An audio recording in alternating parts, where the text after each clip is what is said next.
Welcome to Part 10, excerpts from operating session number 25 from the Train Operations video series on the Burlington Northern Railroad. I'm your host, Burr Stewart, and I operate this HO scale railroad set in 1973. This video documents an operating session that we held with only vaccinated people as the COVID pandemic was winding down in July 2021. During the operating session, I wandered around with my cell phone and took video of random train movements. Rather than focus on a specific train like we've done in past videos, this is just a chance to enjoy rail fanning the layout for a few minutes, and I'll explain what the different trains are doing. On the upper level here is the Burlington yard, which Jim Betts from Burlington is operating. On the lower level is Seattle's Stacy Street yard. That blue box car belongs to David Dwaron from Phoenix and represents his beautiful layout down there. Lee Marsh is acting as the Stacy Street yardmaster, and he just switched that blue car out, and it will end up in a transfer over to Seattle's Inner Bay yard, where the yardmaster Todd Von Stoop will be switching it out of his train. In case you're not familiar with the geography of the Seattle area, let's just take a second out of the video to look at a map of the rail lines. Here's the state of Washington rail system.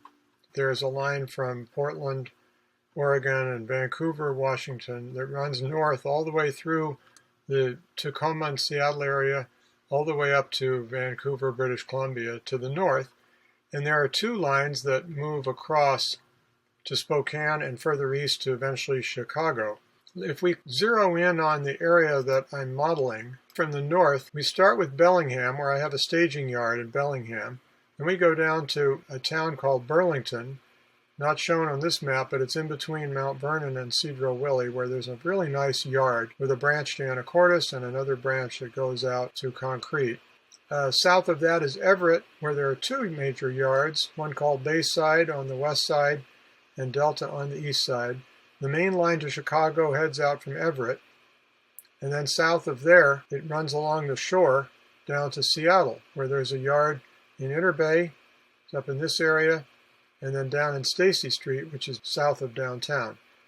Finally, it goes down to Tukwila, and I have a staging yard somewhere down in here between Tukwila and Tacoma, where all the southbound trains go.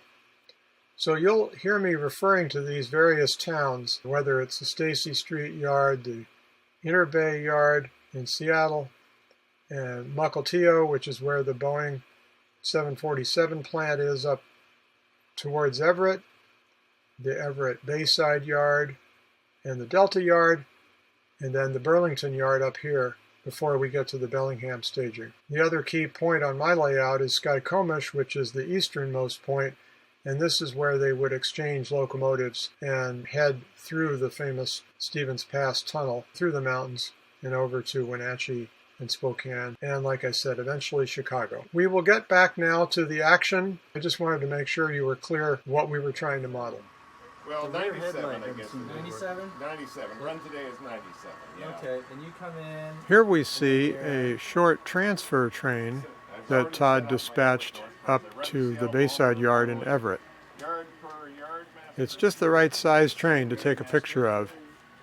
What is it, about 8 cars and a caboose? You can see that's a special transfer caboose that wouldn't go out on a through freight, but we do run it between the yards in the Seattle area. Now the train is entering Mukilteo, and that yard to the left is called Milepost Yard. Everett Junction is where the engine is there.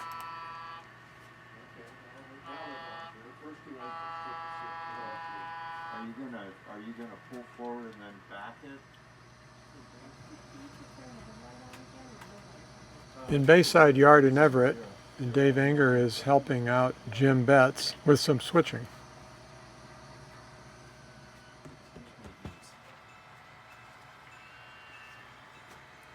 Now one train is waiting to go into Inner Bay, while another one headed up by a blue GNF unit is coming out. Anita Taylor is running this train because she really likes the way that F units look. I can't say I disagree with her. This part of the layout represents the double-track main line around Golden Gardens in Carkeek Parks in Seattle. You can see that that transfer caboose is on the back of the other train, so it must be returning from Everett back to Interbay already. Anita's train is a relatively rare caboose hop, 3 engines and a caboose, headed from Interbay up to Everett because it was needed to run a train up to Skykomish from Everett.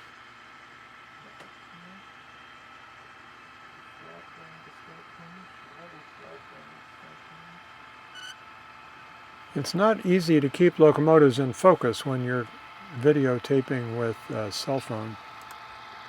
The Southern Pacific locomotive was part of what was called pooled power back in the 70s when the new Burrlington Northern had some motive power shortages. What's your business? Picking up speed, the caboose hop passes the crossover by the entrance to Milepost Yard.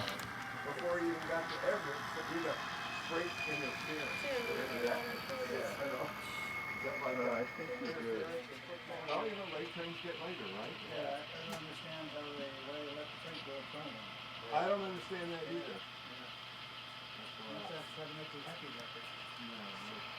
Then it takes a right-hand turn at Everett Junction to go up to the Delta Yard, where it will pick up its train from Yardmaster Tim Taylor and head back east to Chicago.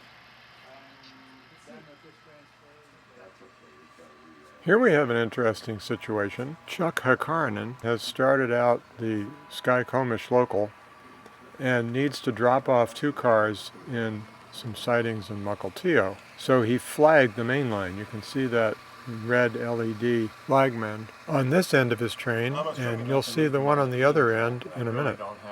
Chuck was up here in Seattle visiting from California, so we threw this operating session together, and we were glad we did.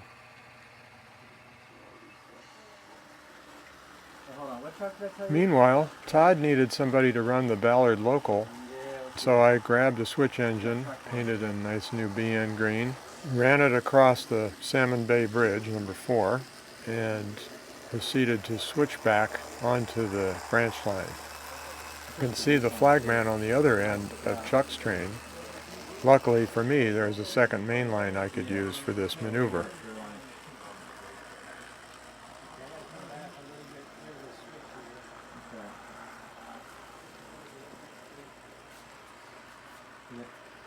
I was in such a hurry to help out Todd that I forgot to put a caboose on this train. Oops.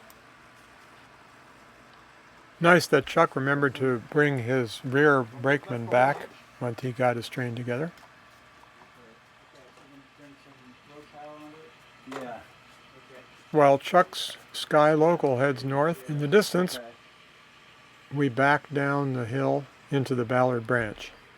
On the upper level, you can see Anita's train has picked up some cars and is heading east to Chicago by way of Skykomish Staging Yard. We'll catch that again in a minute. Not yet. Once we clear the main track, we have to stop and let the brakeman get out and throw the switch back to the main in case somebody else needs to use the main while we're gone.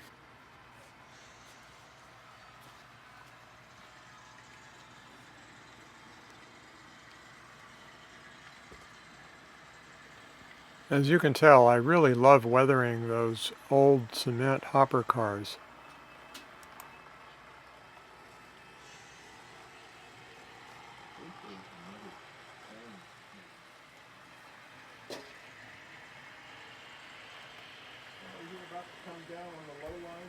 The prototype Fremont branch, as it was called in later years, went down underneath the Salmon Bay Bridge number 4, which I thought was a cool thing to model. We don't have time to finish showing you how the Ballard local works, but I thought you'd enjoy this little stretch for the moment.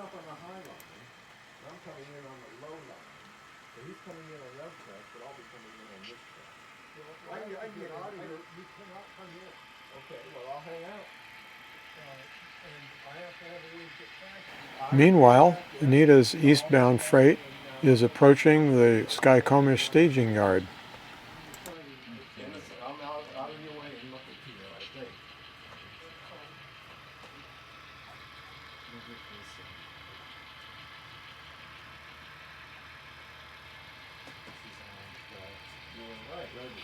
This train is normally 25 or 30 cars on our railroad, but this particular operating session we only had 8 operators, so we didn't move nearly as much freight as we normally do.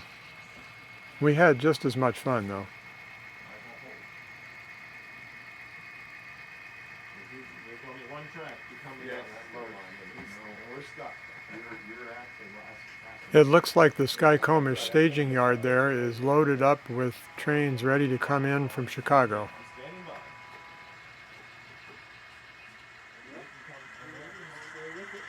by. Now back in Inner Bay Yard, David Warren's blue Lost Dutchman car appears to have made it in a transfer run from Stacy over here, and now Todd is switching it into the appropriate track to head south, presumably back to David's railroad in Arizona. That SW 1200 switch engine is one of the new Rapido models with the ESU decoder. It runs and sounds great. Yeah, well, we gave up a bunch of cars in Buffalo Tio, a couple of cars, and we're heading on now to Skycomish. Things are always busy in the Inner Bay Yard, so Todd is being helped out by Dave Enger for a few minutes here.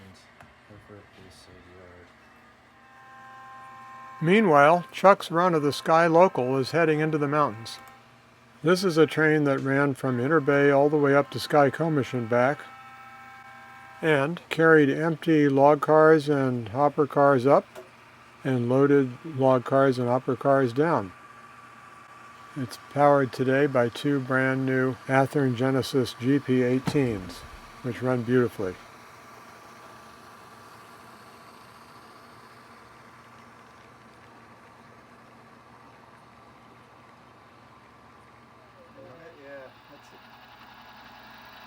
For our last train of the day, we got one more set of F units.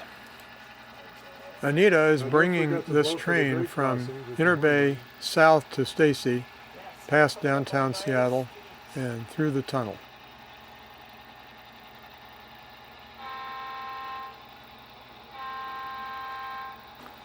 It's just one grade crossing after another in that zone.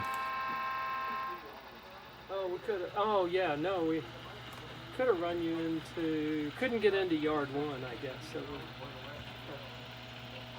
we didn't have a dispatcher today because of so few people, so Anita's negotiating with the yard master on how to move her train through the yard. Sorry about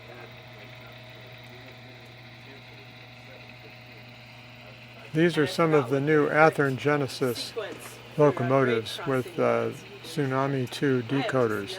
They're really beautiful.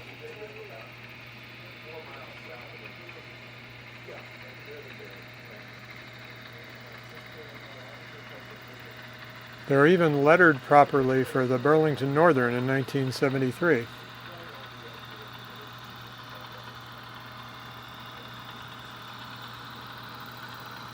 You've got to love it.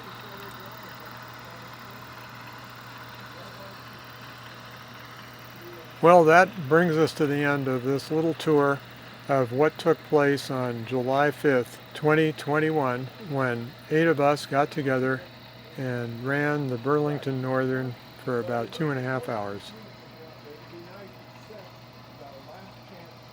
I hope you enjoyed this video, and you'll subscribe to my channel and watch future releases that will cover some of these individual trains in more detail.